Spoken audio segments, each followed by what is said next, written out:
जो 72 साल बाद ये जो सावन का महीना आया है, सोमवार से सोमवार तक का, कहते हैं इस सावन में जो सोमवार से सोमवार तक का सावन रहता है, सोमवार से शुरू सोमवार से विराम, अगर आपके घर में रुद्राक्ष है, आप रुद्राक्ष धारण करते हो या रुद्राक्ष अपने घर में रखते हो, तो उस रुद्राक्ष को छोटी सी कटोरी में रखकर या एक पात्र में रखकर 7 बार किसी भी अमावस पर, सावन में जो अमावस्या पड़ती है, ये सोमवार से सोमवार वाली सावन, इसके बाद वाले सावन का हम वर्णन नहीं कर रहा, हम इस सावन की बात कर रहा हूं। या तो अमावस, पूर्णिमा, त्रयोदशी, चतुर्दशी या प्रदोष, शिवरात्रि, अष्टमी, ये ऐसी तिथियां हैं जो सोमवार से सोमवार तक का जो सावन होता है, सावन में कटोरी में रखकर, प्लेट में रखकर, थाली में रखकर 7 बार अपने घर में अगर रुद्राक्ष है तो उसको बलवान बनाने के लिए इसी सावन के महीने में 7 बार तो जल, 5 बार दूध गौ माता का और 2 बार गाय का घी उस रुद्राक्ष पर लेपित करना चाहिए। और फिर उस रुद्राक्ष को धूप बत्ती हो या घर में गूगल की धूप हो, वो धूप बत्ती से उस रुद्राक्ष को सिद्ध कर लेना चाहिए। कुछ नहीं आता ना, शिव का नाम लो, श्री शिवाय नमस्तुभ्यम बोलो और उस रुद्राक्ष का स्पर्श कर कर अपने गले में धारण करते हो तो गले में, पूजन में रखते हो तो पूजन में, या किसी कार्य सिद्धि के लिए रखते हो तो कार्य सिद्धि के लिए। अगर ये सोमवार से चालू होने वाले सावन को सोमवार से विराम होने वाले सावन में अगर हम सिद्ध कर लेते हैं तो वो रुद्राक्ष हमारे जीवन का सबसे श्रेष्ठ रुद्राक्ष हो जाता है, सर्वश्रेष्ठ। अभी हमारे सीहोर में कुबेरेश्वर धाम पर ये जो सावन का महीना आया है, इस सावन में हमारे यहाँ कुबेरेश्वर धाम पे वैसे तो जो महाशिवरात्रि आती है, जिस समय रुद्राक्ष उत्सव होता है, उस समय पर रुद्राक्ष को सिद्ध कर लिया जाता है।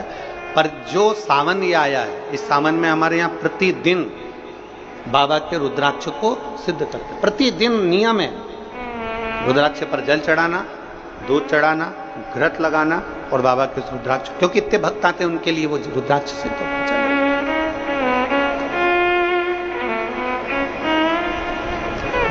इसी सावन में 4 मुखी 3 रुद्राक्ष, कितने? 4 मुखी कितने?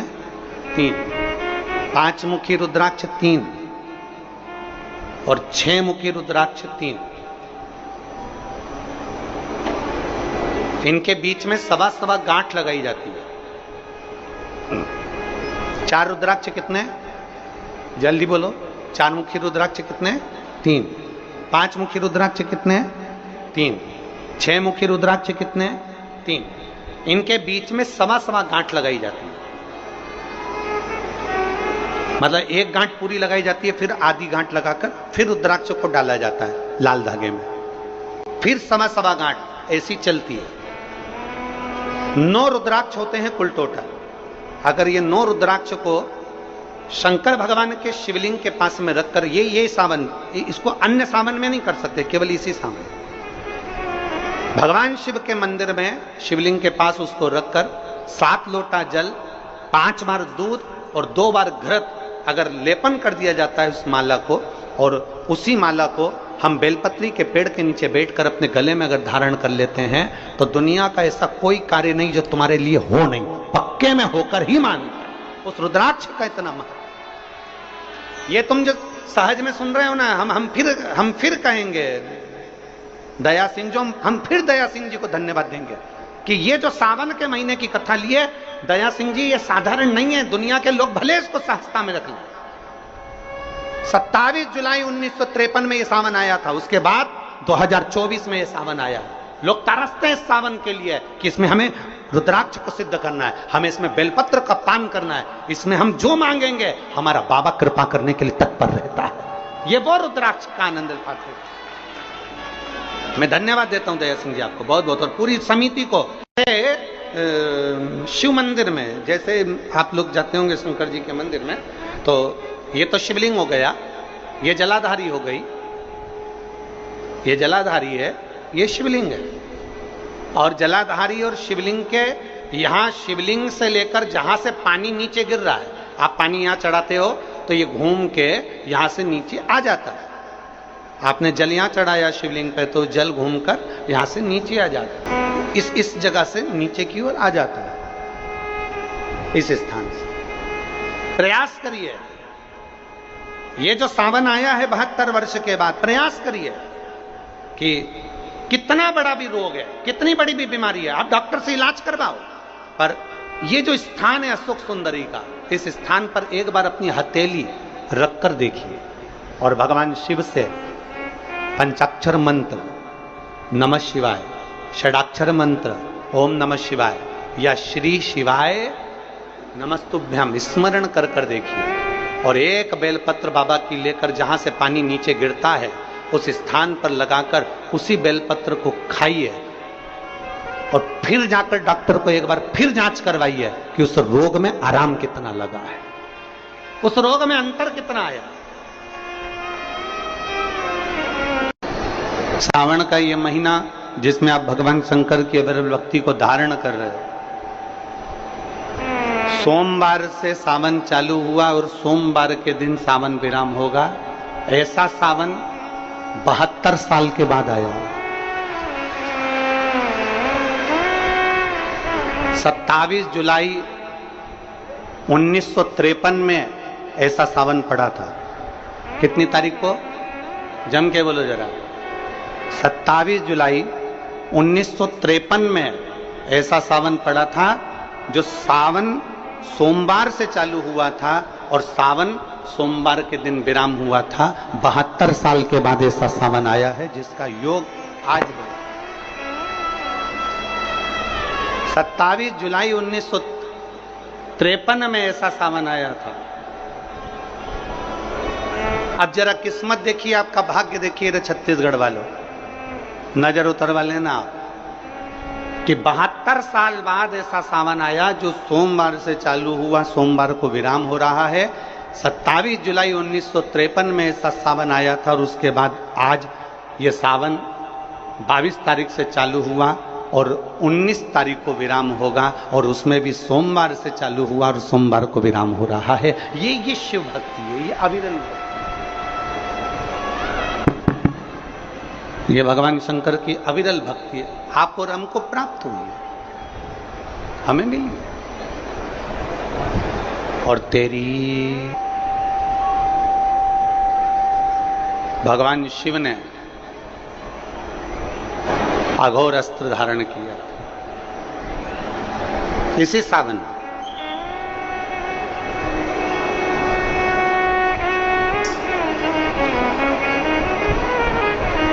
एक त्रिपुरासुर असुर हो गया, 3 पुरियों का निर्माण कर कर वो निवास कर रहा है।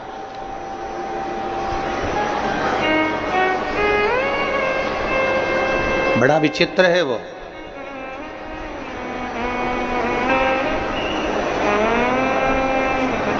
बहुत सावन आते हैं, सारे सावन आते हैं।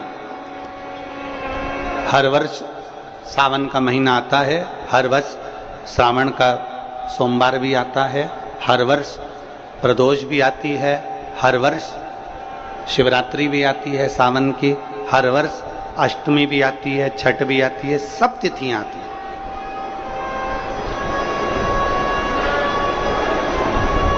ये सारी तिथियां हर साल आएंगी, हर साल प्राप्त होंगी, पर जो योग मेरे देवाधिदेव महादेव का लगा है सोमवार से प्रारंभ होकर सोमवार के विराम का, ये सावन बार बार नहीं आता, ये सावन इतनी जल्दी नहीं आता।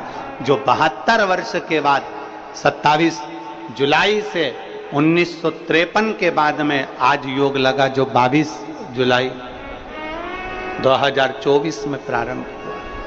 बहुत बहुत ना जाने कितने कितने कितना कितना साधना तप असुर का वध कर दूं, पर नहीं मर। ब्रह्मदेव ने विचार करा कि त्रिपुरासुर का वध कर दूं, नहीं मर। आखिरी में खबर गई भगवान देवाधिदेव महादेव के पास, भगवान शिव जी के पास। भगवान देवादिदेव महादेव, मेरे महाकाल राजा, मेरे कालाधिपति, मेरे ओमकारेश्वर, मेरे विश्वनाथ, मेरे परली वैद्यनाथ, मेरे वैद्यनाथ, ओगरदानी, मेरे केदारेश्वर, भगवान शिव विराजमान थे, नेत्रबंद थे भगवान शिव। और सबने, सारे देवताओं ने जाकर भगवान शिव से विनय करी, निवेदन कर, भगवान देवादिदेव महादेव से निवेदन कर। और जब भगवान शंकर से निवेदन किया, भगवान शिव से विनती करी, भगवान शंकर से बारंबार जब प्रार्थना करी है, भगवान शिव से बार बार विनय किया गया, तब भगवान शंकर ने नेत्र खोले और भगवान शिव नेत्र खोलकर पूछे, ऐसा क्या हो गया जो आपको आना? ये 33 कोटि देवता, ये सारे देव आज मेरे पास में कारण क्या बन गए? कौन सा कारण? यदि आपसे कोई पूछे कि भगवान शंकर के गले में बासुकी नाग आया, भगवान शंकर के हाथ में त्रिशूल आया, भगवान शंकर के मस्तक पर गंगा आई, भगवान शंकर के मस्तक पर त्रिपुंड आया, भगवान शंकर के नेत्र 2 थे 3 हुए, त्रिनेत्रीधारी कहलाए, त्रिपुंडधारी कहलाए, भगवान शंकर के पास बेलपत्र आई, कोई तुमसे कहे कि शिवजी के गले में रुद्राक्ष आया, भगवान देवादिदेव महादेव के पास रुद्राक्ष आया, कोई तुमसे पूछ ले कि यह रुद्राक्ष का प्रागट्य कब का है, रुद्राक्ष का जन्म कब हुआ,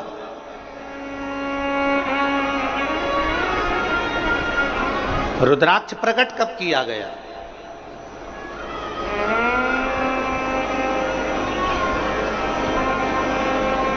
अब जरा बहुत हमसे भी कई लोग पूछते हैं, जितने लोग संसार का क्या हो जाता है कि रुद्राक्ष का जल अमृत के तुल्य हो जाता है और कैंसर जैसा रोग भी समाप्त हो जाता है।